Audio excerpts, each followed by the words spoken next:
Do I have everybody's attention now?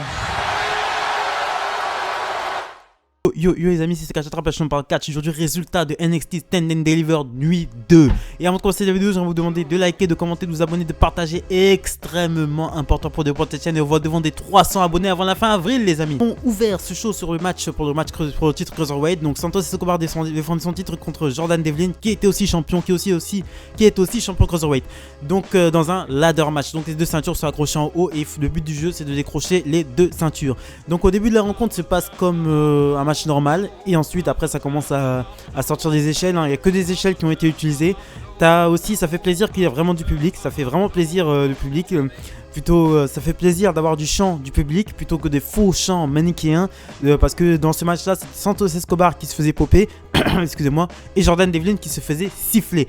Donc à un moment donné, bon, Legado del Fantasma intervient comme on pouvait s'y attendre. Ils défoncent Jordan Devlin, et ensuite Santos Escobar les renvoie en backstage, essaie de décrocher la ceinture, mais Jordan Devlin réussit à lui balancer une échelle dessus en lui faisant, et ensuite il monte au-dessus de l'échelle, il lui fait un Spanish Fly du dessus de l'échelle, et ensuite le final c'est qu'ils finissent par tous les deux au-dessus de l'échelle à s'échanger des coups, excusez-moi, et ensuite Santos Escobar met un énorme coup de tête à Jordan Devlin qui tombe directement sur une échelle qui était en contrebas et qui la casse, et ensuite victoire de Santos Escobar qui décroche les deux ceintures, qui devient champion Cruiserweight, et ensuite les Legado del Fantasma viennent célébrer avec lui, et son fils aussi vient célébrer avec lui. Donc victoire de Santos Escobar qui s'impose en tant que seul et unique champion Cruiserweight. L'opener était bien, mais c'était pas du tout l'opener Pete Dunne contre... ça valait pas Pete Dunne Kushida, hein. Pas pour un sou, hein. Là directement j'ai compris que ça n'allait pas être comme la partie 1. J'ai compris que ça allait être de moins bonne qualité que la partie 1, parce que la partie 1 c'était d'une qualité, les amis. C'était précision chirurgicale, c'était une maestria la partie 1. Hein. La partie 2 c'était vraiment... On va en parler tranquillement. Donc le prochain match c'est un match pour le titre féminin par l'équipe de NXT. Shotzi Blackheart et Ember Moon faisaient leur première défense en pay-per-view contre Candice LeRae et Indy Hartwell. Donc le in-ring c'était pas mal, c'était vraiment pas mal, mais c'était vraiment pas à la hauteur du Gauntlet match, parce que du Gauntlet match de la nuit 1, hein, clairement. Donc à un moment donné, bon... Là je me suis dit, à partir de ce moment là, je me suis dit bon, ils vont tout mettre sur les main events. Ils vont vraiment tout mettre sur les main events. Donc à un moment donné, il y a un petit retard. T'as Shotzi Blackheart qui fait un dive sur Candice LeRae et Indy Hartwell, mais qui les touche pas du tout. Candice LeRae et Indy Hartwell sont obligés de retenir Shotzi Blackheart. Ils retiennent plus Shotzi Blackheart pour qu'elle se casse pas la gueule en fait, parce qu'elle a raté son dive. Mais à la fin du match en fait, c'est une victoire des champions par équipe qui conservent leur titre. Ember Moon fait un double éclipse sur Indy Hartwell et Candice LeRae, et Shotzi Blackheart en profite pour faire son diving son diving sweat-on sur Indy Hartwell pour la victoire. Donc les championnes féminines par équipe qui conservent leur titre, et c'est une très bonne chose. On enchaîne ensuite avec un match encore pour un titre. C'est un match pour le titre nord-américain cette fois-ci. Johnny Gargano défendait face à Bronson Reed. Donc Johnny Gargano qui est accompagné Austin Theory. Donc très bon, franchement c'était un bon match. Franchement je vais pas faire le mytho, c'était un bon match.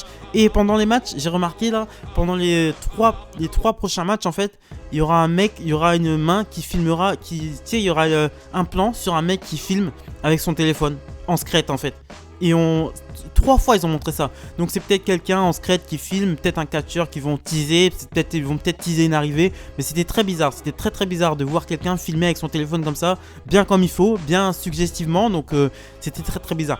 Donc Gargano, c'est vraiment un des meilleurs catcheurs de sa génération, hein, clairement. À un moment donné, j'ai noté que Bronson Reed fait un Razor's Edge sur Johnny Gargano, qui était de l'extérieur du ring directement à l'intérieur du ring. À un moment donné, tu as Bronson Reed aussi qui veut le tomber, mais Austin Theory met la jambe de Johnny Gargano sur les cordes.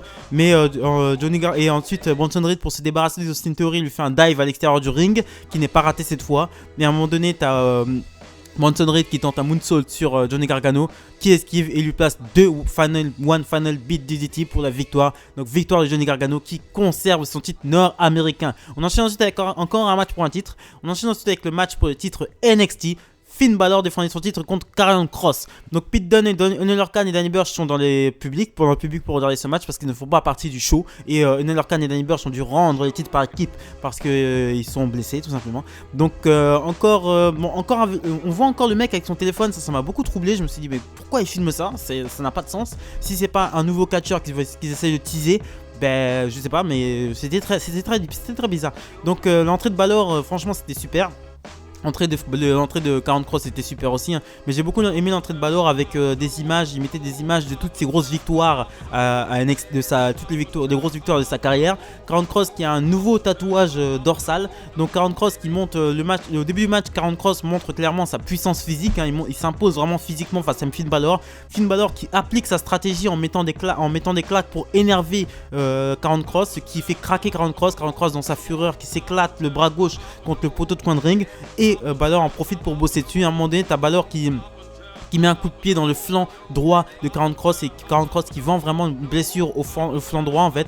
Et à un moment, t'as Karrion Kross qui aussi, t'as Karrion Kross qui contre le coup de grâce de Finn Balor en prise du sommeil.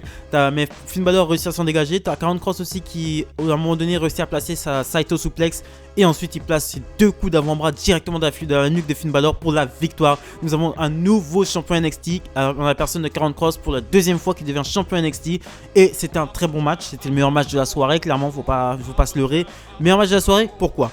Parce que c'était cohérent. Tout simplement parce que Finn Balor avait dit qu'il allait se servir des faiblesses de Karrion Kross. Lesquelles ? Les faiblesses de Karrion Kross sont le fait qu'il se précipite trop et qu'il réagit trop par rapport à ses émotions. Et à chaque fois que Karrion Kross s'est énervé, Finn Balor a réussi à prendre l'avantage.